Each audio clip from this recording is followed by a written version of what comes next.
চরম হুঁশিয়ারি।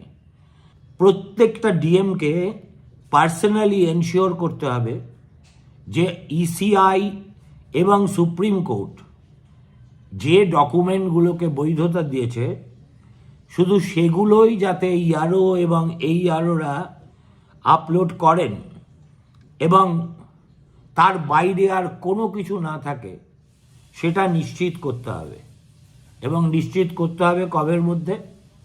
আজকে বোধহয় 13 তারিখ, আগামী সোমবার 16 তারিখের মধ্যে, 16 তারিখ বিকেল 5টার মধ্যে সমস্ত ডিইও অর্থাৎ ডিস্ট্রিক্ট ইলেকশন অফিসার মানে সেই জেলার জেলা শাসককে পার্সোনালি ভেরিফাই করে দেখতে হবে যে ডকুমেন্টগুলো ইলেকশন কমিশন এবং সুপ্রিম কোর্টের বৈধতা পেয়েছে সেগুলো ছাড়া আর একটা ডকুমেন্টও যেন আপলোডেড না হয়।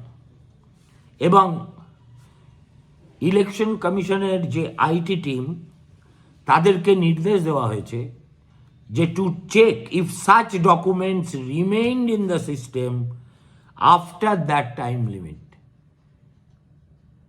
অর্থাৎ ডিওরা কাজ করে ছাড়া পাবেন তা নয়, তারপর ইলেকশন কমিশনের যে নিজস্ব আইটি টিম আছে তারা ভেরিফাই করে দেখবে যে এত কথা বলার পরেও, এত সাবধানী করে দেওয়ার পরেও কোথায় কোন জেলায় আনঅ্যাপ্রুভড ডকুমেন্ট আপলোডেড হয়ে আছে।